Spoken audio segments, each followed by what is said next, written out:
Welcome back, everyone, to a Mindset Medicine podcast. I'm your host, Katharine Loucaidou. I have a wonderful guest today. I think you're going to really find this conversation fascinating.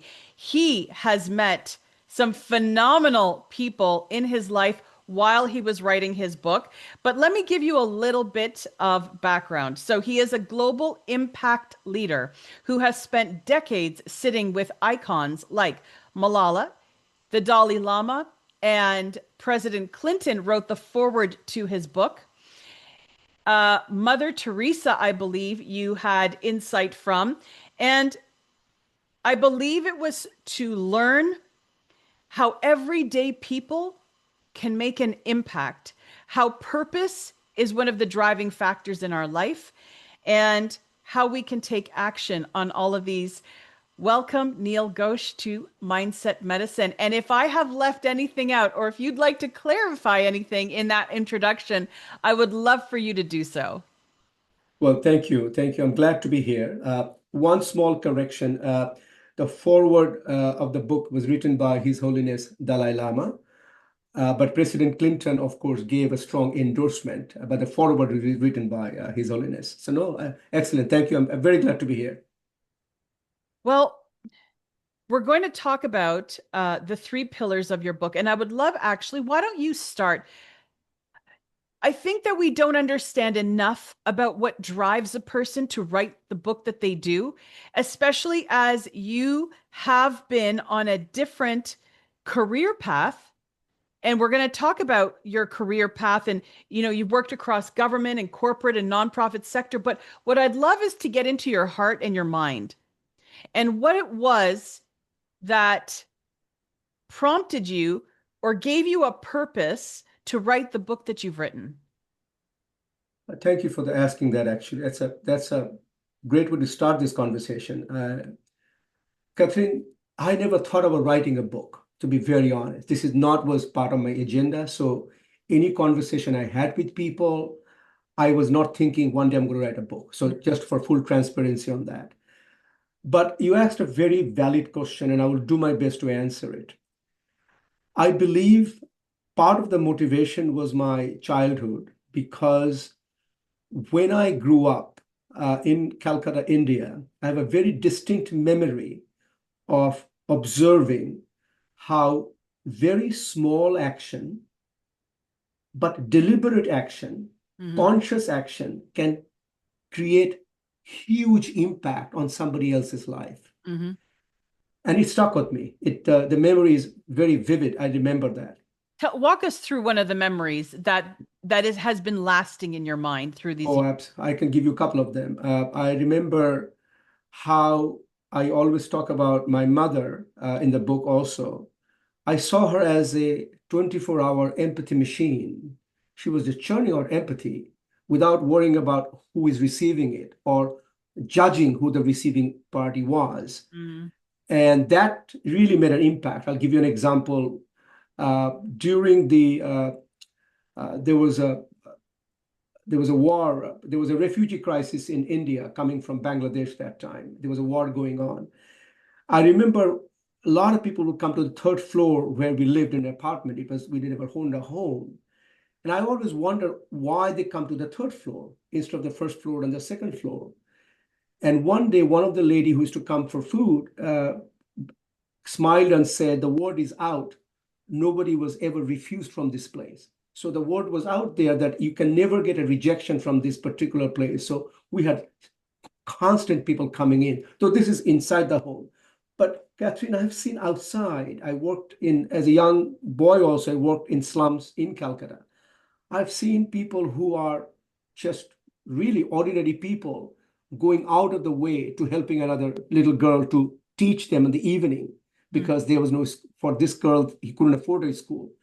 And I saw this one person's 1 hour of time transform the life of this little girl. I saw my father, who will invite young boys to our family vacation because they had a drug problem or alcohol problem, because he felt that rehabilitation is a hugely beneficial. So there are stories that I saw, and I couldn't understand everything, of course, at that age, but I saw the impact of it. I fast forward that, as I grew up and of course I become a US citizen, I have traveled to almost 6 continents because of my job. And that travel and those interactions with people, and these are not famous people, these are just farmers in Kenya, a school teacher in Sudan, or just young boys and girls. They have validated what I learned as a young boy. So again, I have seen small action getting tremendous result. Yeah. So I wanted to share those stories. But the third one is equally important. And that was, I felt by virtue of those interactions in all these countries I visited and in the United States, my friends, my colleagues, I felt most people, if not all, we all want to do good. Yeah. We all want to do good, but Hmm. most of us just don't know how Yeah. because it's overwhelming, right? Hmm. I think those two reasons, Catherine, gave me the inspiration to write something, share those stories that I learned from these people.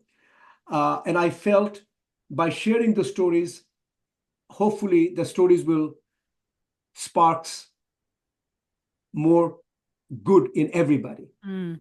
And hopefully, these sparks will create a movement of doing more good for everybody. And I deliberately created a section after each chapter of the book with resources of organizations that you can get in touch with. These are vetted organizations after every chapter, so that if you're caring about child trafficking or environment or education or whatever your cause might be, so there are resources in the book that you can look up and do something about it. So it's also about action. Hmm. Hmm. When I was doing research, I read about your father's imprisonment at age 14 and how it truly shaped your worldview going forward. Can you tell me about that? Because I know that there was also your mother had her own interpretation of what had happened as well. And my understanding is that also shaped your purpose going forward. That is true. I can give you a little my interpretation of that conversation. I think what was happening, he was uh, very much, I would call it uh, a lack of a better word, giving voice to the voiceless, people who don't have a voice. And there was a particular time in India, there was an emergency period where the government was imprisoning political opponents. So he was imprisoned for that. I was very young, but for me, the direct impact was we couldn't afford to pay my school tuition, and we had to go and ask for a waiver. And I was very embarrassed because I didn't want people to know about family financial situation. It was not a very comfortable situation, and I was angry. And my mother put me aside, and she saw I was upset. And she said something very interesting. She explained to me that my dad went to prison because he was giving voice people who don't have a voice. And sometimes you have to take a stand. Sometimes you have to speak up. Mm. And I think that particular moment, I call it my moment of anger and moment of shame transformed what I call my moment of obligation. Mm.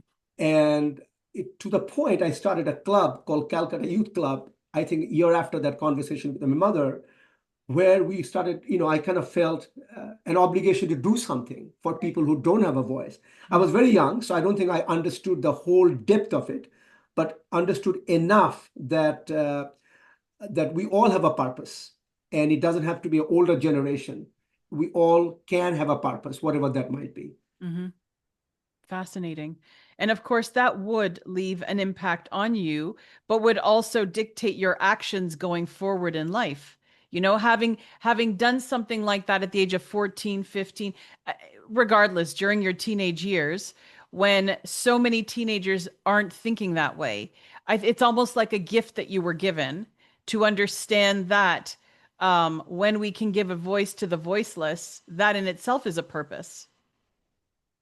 I believe so. I think you're correct in pointing that out. I think sometimes if we are sheltered, if we don't get to see the world outside our little comfort zone, Yes. not that And that's the reason I'm always harping on that point. We all have it, but we have to be exposed to it. We Yes. have to have some trigger point in life. And you have yours, Yeah. I have mine. We all have a trigger point. And that trigger point shapes us. It kind of becomes our North Star, right? Mm. So you are correct in that observation that I think that definitely impacted me at a very young age and able to have able to see the power of empathy and the power of small action. And I think that carried me through till today.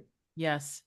So I'd love to dive a little bit into the career that you have led because it is a very um inspiring career that you have led through government, through corporate, through nonprofit sectors. Talk a little bit about that because I also want to come back to how we can reinvent ourselves. You know, we can go into and anyone who's listening to this now, whether they're in their 20s or in their 30s or in their 40s, it doesn't really matter. Life can bring us down these roads and then they can actually lead us to where we ultimately feel called to be. So I would love if you would go down that road with me for a little bit. No, I'll be delighted to. I'm not recommending everybody have to do what I did. Sometimes it was scary, sometimes it was, uncomfortable. But I think it's worthwhile to share because what I have done, I learned from this. You call it reinvention, you call it different phases of life. I'll share that with you. My professional life was anything but linear. There's no question about it, right? But I think before I explain the stages, I thought about it more now, I think, to be honest with you, as I've written the book, because I don't think before I was that conscious of Yeah, specifically, you I know kind of what go you mean. back and look Yeah. back and say, wow. Yes. And what I found that growth, reinvention, and purpose came in each of these phases, right? And the connecting factor, I think, definitely was a spirit of entrepreneurship. I think that definitely drove me quite a bit, and a desire to see an impact. I think that is strong within my psyche, Mm. to see a result of something. Sometimes you don't get the result you want, but still you thrive for it. You do your best to get that. Mm. Uh, so I think if I think about the 5 phases, I will explain it this way. Like I was almost like anybody, most people, I know, I believe, I started in private sector, a job like any job, right? I mean, I think, and what I did, what I learned from that is accountability and ambition in my private sector career. And we can talk about what job and how it happened, but what I want to do first is what is my takeaway from each of this Mm. so-called sector, and maybe we can deep down if we have time. What are they, and what specifically I learned? So, in the private sector, I learned ambition and accountability. I have done a lot of entrepreneurship, and believe me, a lot of failures.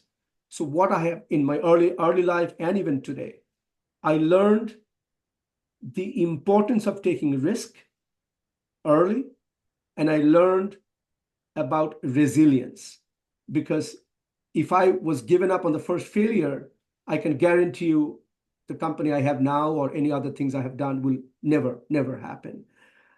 I also worked for the Australian government for 5 years as the trade. So I was exposed in early part of my life the importance of interdependency. Hmm. I was very cognizant how we are interdependent, country-wise, individual-wise, and the importance of partnership, collaboration. I was that kind of honed into me, what I learned from that sphere of my journey with diplomacy and trade. I spent almost 17 years or so with nonprofit, with the Dutch, with Austrians and other US organizations. And I've seen, Catherine, the power of organizations that are focused on impact, Hmm. impact-driven organization. And I think that if you ask me, I think that has the most impact who I am and today, and also triggered the book to large extent. And so now I call myself the phase 5, and I'm kind of jokingly sometimes till 5.0 version, I do the same thing. right? Yeah. And when I'm writing more, I'm speaking more, I am trying to see what I learned, how can I translate in a language that is simple, Yeah. that I can share without any expectation, Mm. that so that other people can learn from mistakes also, but Mm. learn from those journey. So I think that this phase in my life is more about that, and you and I can talk more about specific jobs and everything else. But those are the five areas I have been, and I have different takeaways from each of those sectors. Yeah.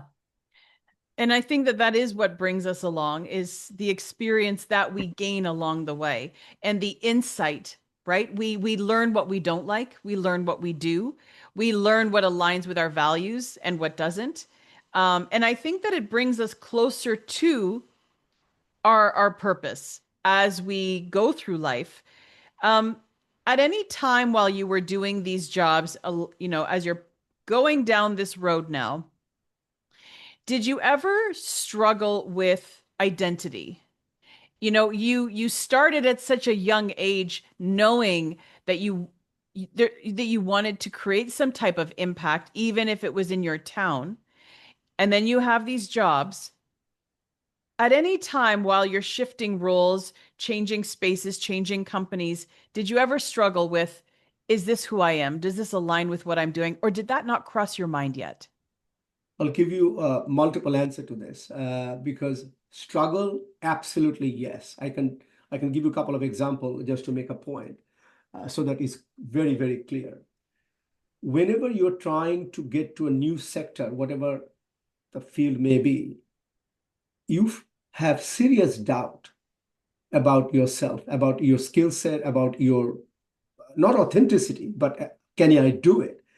And it is very difficult. I'll give you an example. When I joined the nonprofit sector, I had no prior experience. I got a job to open the office of the Netherlands Development Organization in the United States. And there are people who has done PhDs in development. I have nothing to show for. So to establish, you have to really understand and you have to publish, you have to make yourself credible, which is not an easy journey because you're not credible when you come to a sector. You don't have those years of experience. So I would say it's a lot of struggle from that perspective. Mm, In terms of doubting, so that was a doubt, right? Am I faking it? And am I real? Am I authentic? yeah. So I think and I asked this question to some of my bosses, and that may be a good thing to share with you. Whenever I had reviews, any review in my professional life, I keep them. And one of the things I heard from many of my supervisors in my early life, that Neil, you are your worst critic. Yes. So I think that helped me. So Mm, I never took any of those review, however they reviewed me, a 5-star, 4-star, whatever star they gave me. I tried to learn from it because anytime you're coming to a new set, chances are you're not top on everything. You may have a lot of ambition, you may have authenticity, you maybe work hard. So I think that helped me in terms of integrating myself and able to be vulnerable yeah. that I have a lot to learn. I think that open-mindedness Yes. and honesty, I think, helped me. Otherwise, it would have been very, very difficult. Yes. Yes. Um, let's move on a little bit to the lessons that you've learned through writing your book. Um, you have encountered some very interesting people. What was, the most human moment that you've had? What was the most unexpected moment or lesson or something that you learned that you really didn't anticipate learning it from that particular situation? I'm pausing because it's a tough one to answer, and I'll give you I'll try my best to answer this. The you and I just talked about the motivation for writing the book, and the motivation was I felt actually I'll mention a couple of points. Let me because in the beginning intro you mentioned about my meeting with a lot of well-known individuals, which is true, but I think I want to emphasize I met a lot of people who are just people like me, a regular citizen, doing their life, going their job. Yes. And it is true because this is the first book, although I write regularly at various publications, I wanted to kind of bring out more well-known people because it will be easier to spread the message. But I think it's very important I share with you that I have lessons from people. They are not famous at all. They're just people like Katharine and people like Neil doing their job. Yeah. And I'm more and more, I'm sharing that as I go forward. So that's number And one. that's actually why I changed my question a little, saying unexpected lessons from Right. unexpected people, because I know that sometimes some of the deepest lessons that we can learn are from situations or people that were highly unexpected. Absolutely. So, with that note, I'll give you a couple of examples. There's one individual in the book. There are actually four of them live within the vicinity of Maryland. There's a lady in Washington, Tessie San Martin. She's running a nonprofit for a long time. I have not seen too many people who are as uh, diligent of improving their own profession. I think that's how I title her. She is, although she is in the civil sector, she has been a champion of more transparency, better governance, and very vocal about it because most of us are a little uncomfortable critiquing and introspecting our own sector because it's not a comfortable position to be. So this was something I really learned and admired from her because I couldn't do it as much. I wish I have done it because she was a lot more vocal, critiquing where we stand and say, no, we need better transparency. We Right. need better governance. So I learned a lot from her. She's right there in Washington, D.C. There's another gentleman in Maryland, actually, who I also admire. He's in the book. He's one of those very interesting character that, and most of us will not get there. Human nature, when we do something, there's nothing wrong in that. We want to be recognized. It's just a human nature. And I'm not talking, His Holiness Dalai Lama or people who are a little different category. And this person I've seen, he never, ever wanted to be recognized for anything he was doing. And he's doing it consistently, mentoring people, helping many people. So I think if you ask me, these two really impacted my view that how we do things and not expect something back. Mm. And that is itself is a very uh, it's a wonderful feeling to have that there are that sometimes we just do this, Hmm. no expectation at all. Hmm. I think that person comes to mind. So that sort of brings me to what we were talking about, where you have three pillars in your book.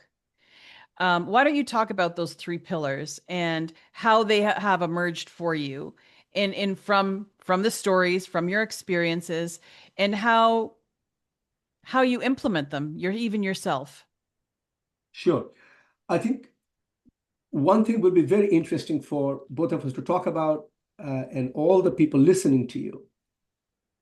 A lot of people kind of feel, oh, purpose is something so deep. Viktor Frankl talked about man's search for meaning. It's very, and I always felt as a very young person that we all have a purpose. Hmm.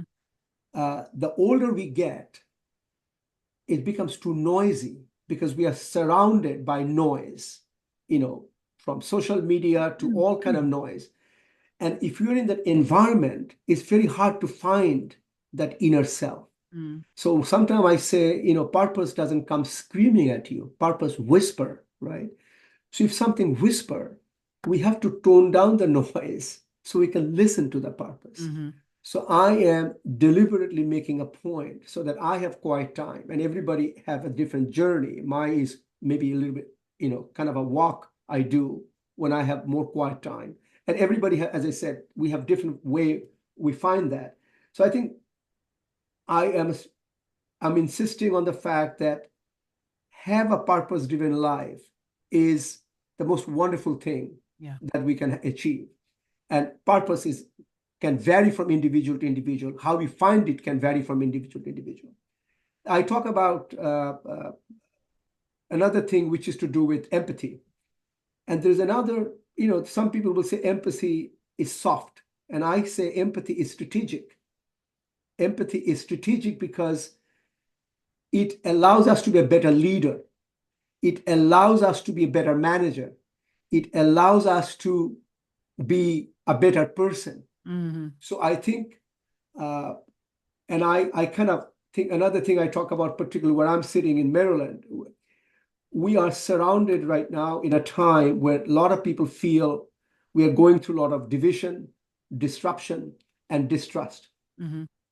And I am a vocal on this particular issue when I keep saying, and this is very American context, so I will give you a very American context on this, that empathy is not a blue state value or a red state value. It's in the DNA of Americans. And with so much negativity, sometimes we kind of don't find that. So I am very vocal about how do we find empathy, because we all have empathy. We have to find that. We have to search for it. We have to have the right kind of tone. We have to use a language that you're used to bring your empathy, take empathy, to feel the empathy from you. So I'm really working on that. And I'm joining a lot of organizations, grassroots organizations in the US that are working to bring the unity in the country. So I'm spending a lot of time on that. Action is the third one I talk a lot. And I mentioned to you early part of the conversation why I listed the resources in the book. See, in a lot of time, we read a book, we feel good, we get inspired, and then we put it aside. Yeah. And I didn't want to do that. I said, well, if that's all there is, then I'm not doing my job. So I spent almost another year, delayed the book so that I can have the resource section in the book so people can take action. So for me, action is absolutely critical. And I can elaborate on that more. Most of us feel helpless because, when we look at the world, whether it's personal issue or any issue, we feel it's too big, too complex. And I kind of say, if you break it down to small action, you can achieve a lot. Yes. So taking that one step that is close to your heart, one issue that you believe in, whatever the issue you care about, I cannot solve or I cannot address, all the different issues that's happening around me. But I can definitely find one that I am closest to my heart and take one step to address that issue. So purpose, empathy, and action is something I think I'm really trying to talk a lot more about. So why don't we talk then about, as those have led you likely through life, purpose, empathy, action. Let's talk a little bit about through each phase of your own reinventions and how these ideas came through, what it was that prompted you to reinvent yourself each time, bringing us to where we are now, because you've mentioned a few things when we were off camera, initiatives that you're working on now and will be in as we move forward. Tell me a little bit about each phase that you've gone through. Sure. I think if you go back to the early part of the career, when I was very young, I think we discussed a little bit about starting the club and finding my North Star. That, I call it my moment of obligation. I think that if I can take that as a foundation, I think that shaped my being as a person, right? I think the foundation is important. As I moved on and, into the professional life, I have enjoyed the benefit of capitalism. I'm changing the topic a little bit so that, we kind of go to a different stage of this conversation. And I was, coming out to United States as as I was 22, I saw the tremendous benefit of capitalism in terms of innovation, in terms of all kind of benefit we have. As I went through the journey, I realized that if I think about the entire world population, a huge part of the population is not benefiting from that. They're being left out. So it's a word I think used by Bill Gates and maybe others, and I'm not trying to remember now. I think also somebody from one of the former prime minister from UK, Gordon Brown. The term they use called inclusive capitalism, inclusive business. And I have written a lot of articles about it for the last 10, 15 years. So that's one of the way I started shaping my belief system, because in the world, we are a lot of people. And as much as I want to enjoy my life and my happiness, I was cognizant of the fact that uh, I have a role to play to make sure that I don't leave other people behind. So I think that shaped me in terms of, I mentioned the term inclusive capitalism, impact investing. I spent a lot of time on that in the last 10, 15 years, so that it allows more people to be part of this benefit of a society. I believe that my time with we touched on that, my private sector and government and nonprofit, I felt that when these three sectors and more can collaborate, the amount of things they can accomplish is far greater than when we try to accomplish on our own. So I become a strong believer of collaboration between private sector, government, and nonprofit. So another thing I champion constantly, that don't work on silos, because anytime you work on silos, there's a lot of wastage, a lot of chances of duplication, and not able to get the benefit of the whole thing. So that's one of the things I'm working on. I touched on a little bit on today's context in the local organization that I'm part of, and I'll name some of them for you. They are very US centric, because I'm in my environment now, and they are grassroots organizations working in their own way to bring Americans together. And one of the things I'm saying that disagreement is healthy. There's nothing wrong in disagreement. Disagreement creates innovation. Yes. Right? So how do we talk to each other, even if we disagree? And I can guarantee you, Katharine, if you and I believe that on a particular cause that you are passionate about, I'm passionate about, and we say, Katharine, I will work with you. And it's possible, very possible, that your political belief or other belief are so much in contrary to my belief.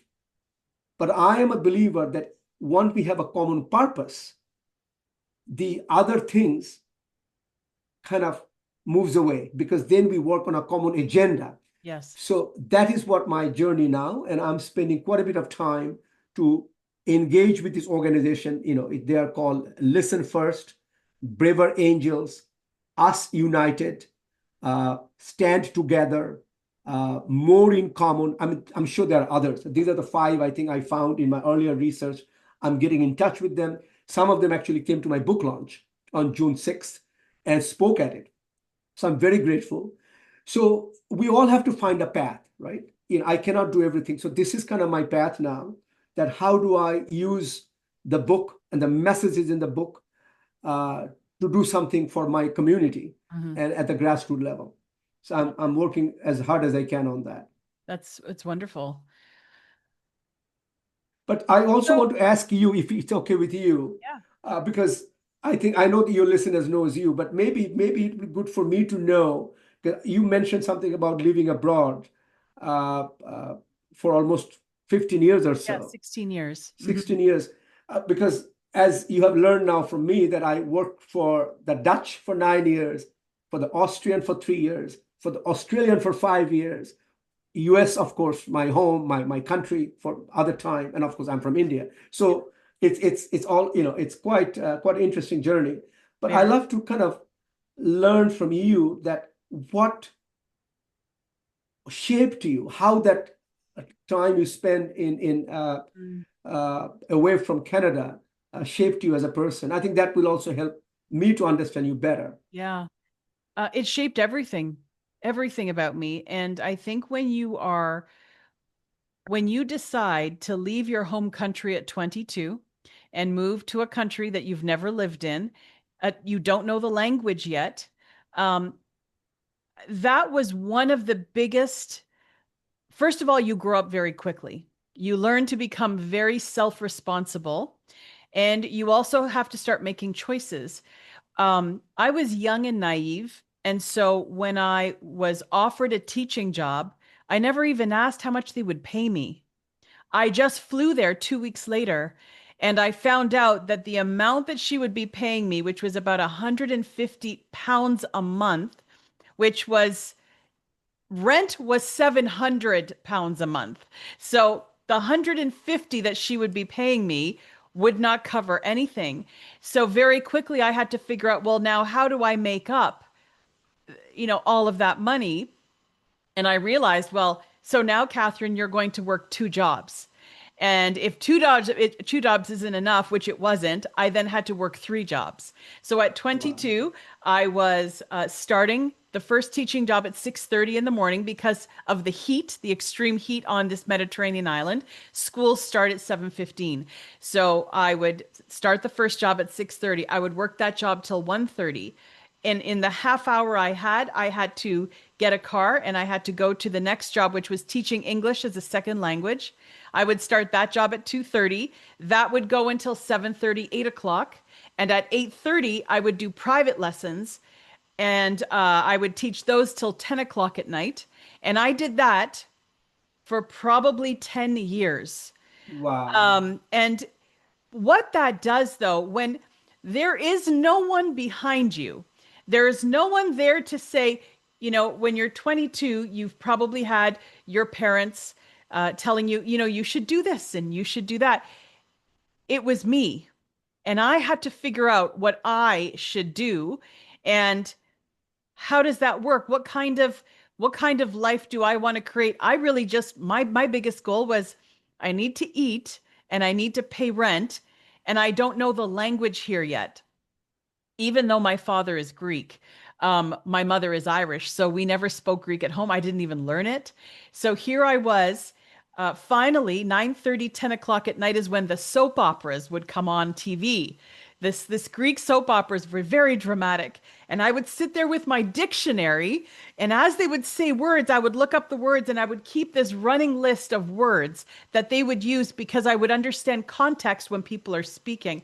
I taught myself Greek watching soap operas every night, year after year. And then slowly as I got involved, and I met my husband there. But even before that, I had to be able to explain to parents how their children's behavior was. And so I Wow. would have someone give me the Greek, like simple sentences, one sentence in Greek. I would write it in English Greek so that I could say the sentence. And that's all I did. I would learn to say, what is your child's name? And they would tell me. And then beside the child's name, I would have one, two, three, whichever the words, the sentences that I needed to explain who these children, how they acted in class. So I learned a lot of survival, and it's survival out of need. But what I also learned was people, because if you don't understand language, you have to learn, you have to read people by their actions, by their facial expressions, by their nonverbal communication. Absolutely. So that I became a master at. I now, today, 30 years later, can sit in front of anyone and within 1 minute, I know exactly how I need to be able to communicate with them. I can tell by their face whether they are more analytical, whether they're very creative. It's it Fascinating. because it took me Fascinating. 5 years to learn the language, all I could do, my strength was watching people to figure out what are they talking about. And then my students behind my back, what are they saying about me every time I'm writing with the chalk on the board? But I was able to move up in that country. And in 16 years, I went through every private school so I could gain the experience of a private, what the elite, um, why would I start in a school that didn't have a good reputation when, as a Canadian speaker, I could teach at almost any private school there? They would hire Surely. me. Even Surely. though I had no teaching experience, I had native English Canadian and my accent. So they were like, yes, come on in. So I learned on the ground how to be a teacher. And I learned it again by observation. I would watch other teachers who I thought had a really great command of their classes, and I would walk into my classes and do the exact same thing, and it worked. So it was a lot of trial and error, but I'm very fast to learn. So I learned how that worked. Then I decided that, well, if I can teach primary school, which I went and when I arrived there, that's what I was teaching. And if I can teach private school, which are the private school, high school, then I can definitely teach university. So I went and got my master's degree in education, and I became a professor at the university there. So My then I got goodness. into a different, now it's, well, we're not giving you textbooks. You're going to create the course that you're going to teach these students. And I found that amazing because that's when I realized that I had the mind to be able to create the curriculum for students. And after I got very, very sick and I was hospitalized and I had open heart surgery and everything like that, that set me back. But I also think it propelled me forward into entrepreneurship because that's when I decided I was going to live life completely differently. That's when Catherine 2.0 came into play. I opened up my own business while also teaching because I always had to have the three jobs to be able to survive there. So, when I look at this experience and if I were to package it up, it is the greatest learning experience of people, of skills, of communication, of what is important to me, of my values, all of it together in Also one resilience. box. So much resilience. So much resilience. I was So just at much. awe when you said that, and wow. I mean, it's a new definition of a self-made individual Well, without and, any and as they hand-holding. say, from the bottom up, because let me tell you, I moved there with $700, and that was it.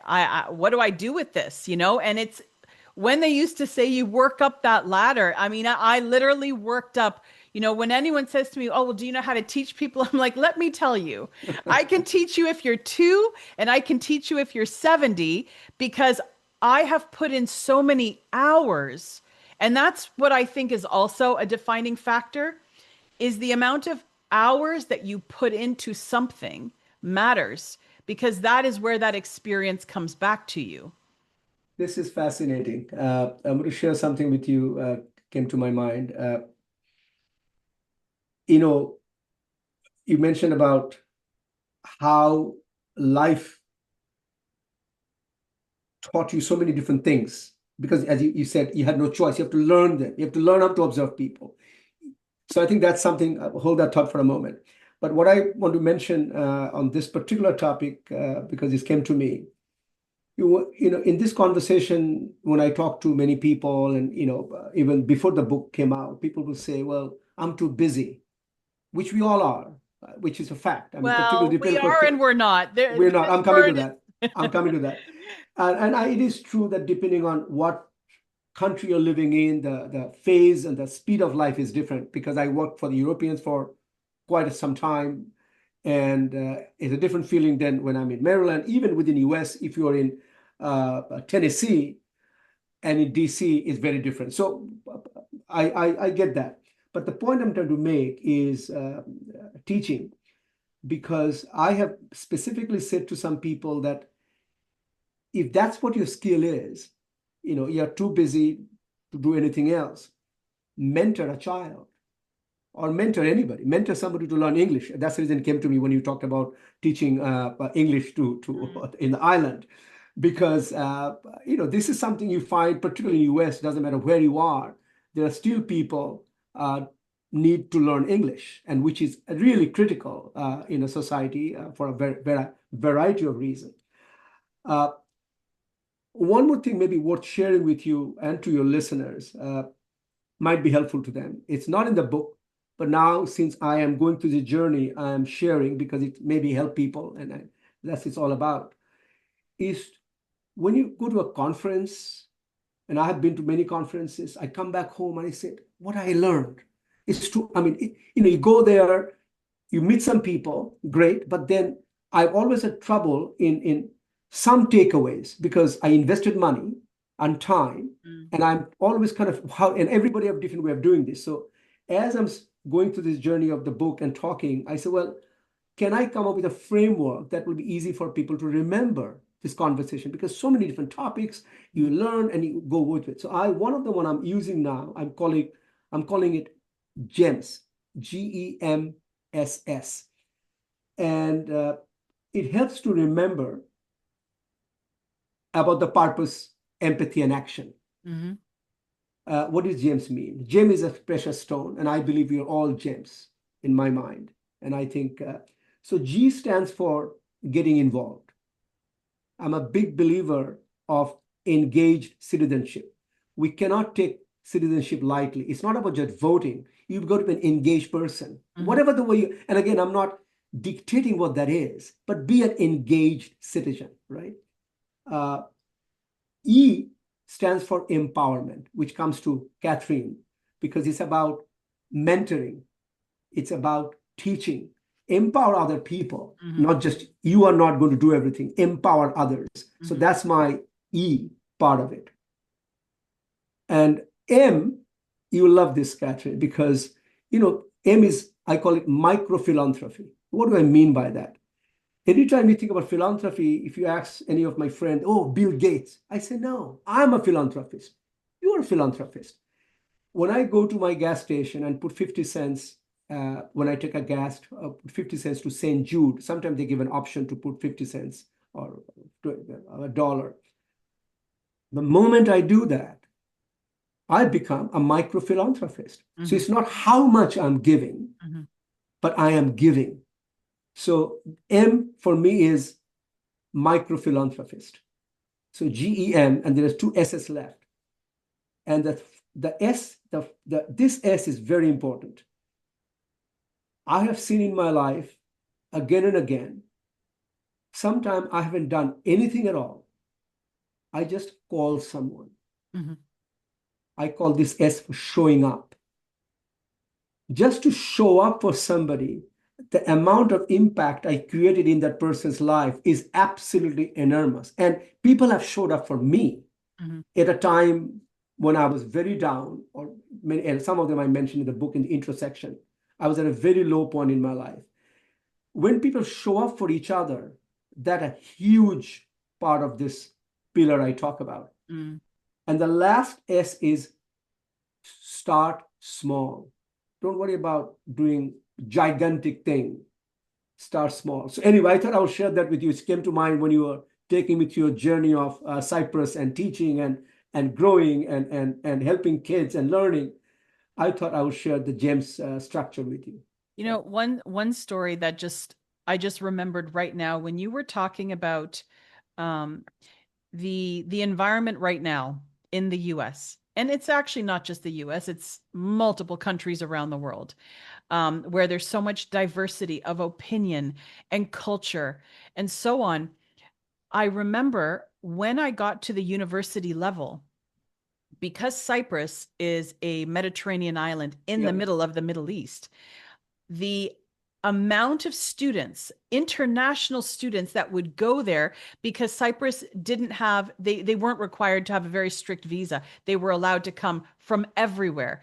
So I remember walking in my first day of class, and I had a class of 35. They would cut it off at about 35, 40 students, and they were from everywhere around the world. And I mean, everywhere. We had Eastern Europe, we had Russia, I had Africa, I had Middle East, from China, from Asia, everyone.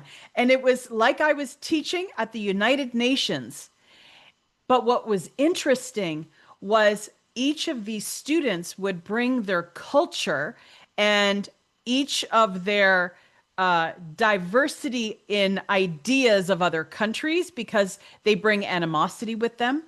They bring past cultural problems between countries with them. And so here I have them all, and I could see them moving their chairs around, moving away from people. And I thought, what is going on? Because coming from Canada, we didn't have that. Canada is known as this, we welcome everyone. So here I am watching, and remember now, I've now been teaching there for, 8 years. And so watching people's behavior is what I know. And so I found this very fascinating when I saw students moving around. Some students couldn't sit by other ones, and I just stopped them all. I said, "What is going on here?" And they said, "Well, miss, I can't sit beside that person because they're from this country." I said, "No, no, no." I said, "None of that exists in these walls, in this classroom.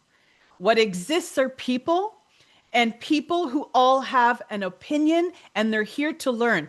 That is the only commonality you need to be concerned about right now. So we're not worried about who's sitting beside us or anything like that. We're going to be interested in what knowledge people have to contribute to this class." And what's interesting is between the September and December, you could see slowly they would all start, because if you can remove the history that they're bringing with them, if you can remove the narrative that they've been told rather than experienced themselves, that is where people start to change. When you can remove this, there's a word, and it's just not coming now. It's almost like propaganda, but No, it's understood because some countries are war torn. It's not their fault, but I also wanted them to become independent thinkers. I am so glad you brought it up, Catherine. In the book, there's a lot of characters, and people can read it and enjoy. You don't have to read chapter by chapter the way the book is structured. You can read any chapter you want, and don't read any chapter you want. But I would mention something on the context of what he just said. So I have a chapter on Shimon Peres, and the reason I mentioned this because there was a time I have many initiatives have taken, some of them failure, some of them success. This was not successful the way I wanted it, because I was passionate about what you just said, deeply passionate of the narrative, deeply concerned about how a child, right after he or she's born, was taught Catherine or Neil is evil because Neil is from somewhere else, or Neil looks like this. This deeply disturbs me. So I was in this journey, and I formed an organization, it was not successful, called Global Youth Initiative. I mentioned the idea to President Clinton, and he picks up things very quickly.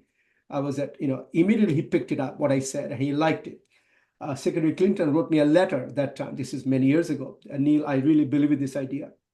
I was trying to have a specific kind of projects in selected countries to engage the young population to break this narrative. And that's a different topic. I'm not going to go to the detail on that, but I wanted to mention in the context. Yeah.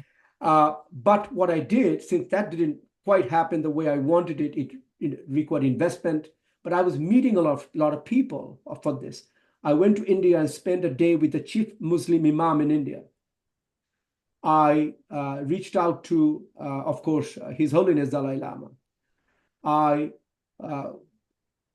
met Shimon Peres of Israel. So he's, the Jewish president, the Muslim. Of course, I met Mother Teresa and the Buddhist and the Hindu person I went to in India. So one of the reasons I dedicated some chapter in the book about interfaith dialogue, which is a subject very close to my heart. So you will find a chapter on Shimon Peres. You will find on Imam Ilyasi of the chief Muslim imam in India. And you will see a lot of discussion in that point, what you just talked about, and how do we break those narratives and see each other as a human being, and connect with each other at a level, and don't worry about what the past, not to ignore the past. We can, because it happened. And some of the cases it's still happening. But see a person as an individual, not belong to a particular religion or a caste or country and whatnot. So anyway, thanks for bringing that up, because this is an important spot in my heart. And I wanted to mention that people, if they're interested in reading the book, I think they will find it fascinating. What's interesting is I bring that with me today in a different way with people.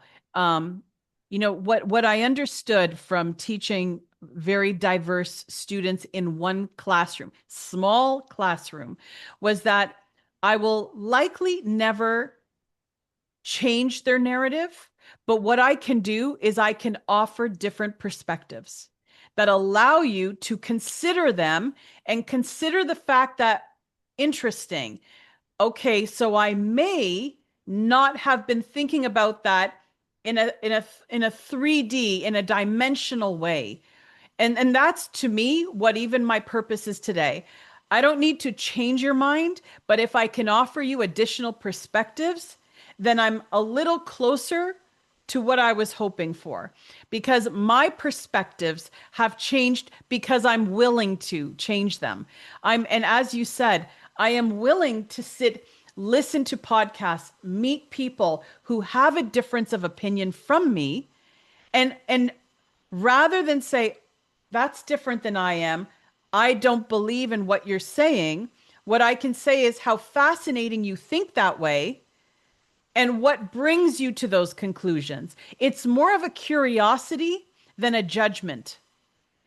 And that's what I bring forward in life now. And I am with you. You can count me as your partner on this journey anytime you want. And one other thing I talk about, you mentioned the word reinvention in the early part of our dialogue. And I keep reminding people that reinvention is not about becoming somebody else. Yes. Reinvention is about becoming more of who you are. Yes. Yes. Reinvention is becoming who you are, finding that person. And what it takes is something you just said. It takes one act of small courage. It takes listening to another perspective, not agreeing with another perspective, Mm-hmm. listening to a perspective, letting go of even a little bit, why? Letting go of the ego, fear, or the routine, whatever the letting go might be. Reinvention means growth, whatever small growth it might be. Mm-hmm. So I'm defining reinvention in a way that people can handle, because any of these words are so big Mm-hmm. and it sounds so monumental that it's, oh, whoa, reinvention, my goodness. No, no, no, I don't have the time for this. But if you break it down to just simple things that you and I talk about, we all can reinvent. And this is, I think it's in today's society, and coming back to your book about AI and all these things that you are working on, I think this is not even a choice. I think we have to reinvent just by virtue of having a happy survival and happy, productive life. It's a must. Absolutely. Well, this has been fascinating conversation. I would love to end with this one question. For anyone listening right now who feels overwhelmed, they're unsure, there's so many unknowns out there today. What do you think is one thing that they can do today to do more good, as is the title of your book? I think the one thing I can think of is, I know it's kind of repetition of what I said before. Find one issue that bothers you or you're concerned about, which is outside your own little life, right? We all have our life. One issue that doesn't involve you. One. And take one action to do something about that. Yeah, that's great. Thank you, everyone, for joining us today with Neil Ghosh, and his book is Do More Good. I will add the links at the bottom of this podcast and also at the bottom of if you're watching this on YouTube. And I hope that you like this episode. Share it with someone who you think would find it fascinating to listen to. And thank you for listening. And we will see you again next week. Thank you, Neil. My pleasure.